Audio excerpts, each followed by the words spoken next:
კამანში განვითარებული ტრაგიკული მოვლენებიდან 33 წელი გავიდა. ამ ტრაგიკულ დღესთან დაკავშირებით აფხაზეთის ავტონომიური რესპუბლიკის მთავრობის თავმჯდომარე გიორგი ჯინჯარაძემ, აფხაზეთის უმაღლესი საბჭოს თავმჯდომარე ჯემალ გამახარიასთან, აფხაზეთის მთავრობის წევრებთან და უმაღლესი საბჭოს დეპუტატებთან ერთად კამანის ტრაგედიის დროს დაღუპულთა ხსოვნას პატივი მიაგო და გმირთა მემორიალი გვირგვინით შეამკო. მემორიალთან ილორის წმინდა გიორგის სახელობის ტაძრის მეტოქიონის წინამძღვარმა დეკანოზმა ლევან ჯანაშიამ კამანის ტრაგედიის დროს დაღუპულთა სულების მოსახსენებელი პანაშვიდი გადაიხადა. 1993 წლის 5 ივლისს სოფელ კამანზე ფართო მასშტაბიანი შეტევა განხორციელდა. ეს თავდასხმა კამანელებისთვის მოულოდნელი არ ყოფილა.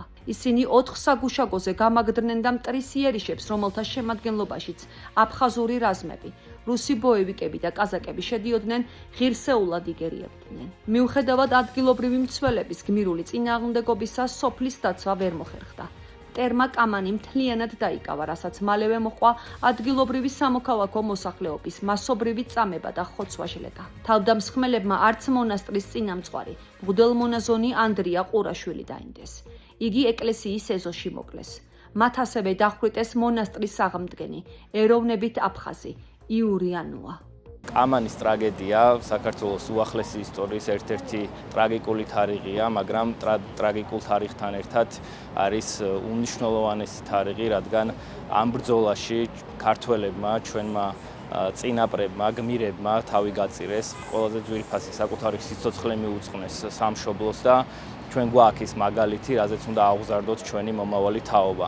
1993 წლის 5 ივლისი არის ჩვენი უახლესი ისტორიის ერთ-ერთი გმირული ფურცელი. გამთენიისას 5 ივლისს შემოუწიეს სოფელ კამანს, სადაც ძირითადად ადგილობრივები იყვნენ მებრძოლები და მათი მეთაური იყო ზაზა პაკელიანი, ნამდვილად რომ ეროვნული გმირი. ყველა დარჩა სისხლის უკანასკნელ წვეთამდე იბრძოლეს ბიჭებმა. გაერთიანებულმა დანაყოფებმა მტრის მოიტანეს იერიში კამანზე. კამანის დაცემამ განაპირობა მომავალში სოხუმის ჩრდილოეთით ალყის შემორტყმა და სოხუმის დაცემაც. კამანი არის ისეთივე სოფელი, როგორც არის აქ 8 აგვისტოს, რომ ჩვენი ბიჭები შეეწირდნენ შინდისში, აი ესეთი განუმეორებელი მასიური გმირობა აქვს ჩადენილი კამანის ბიჭებს.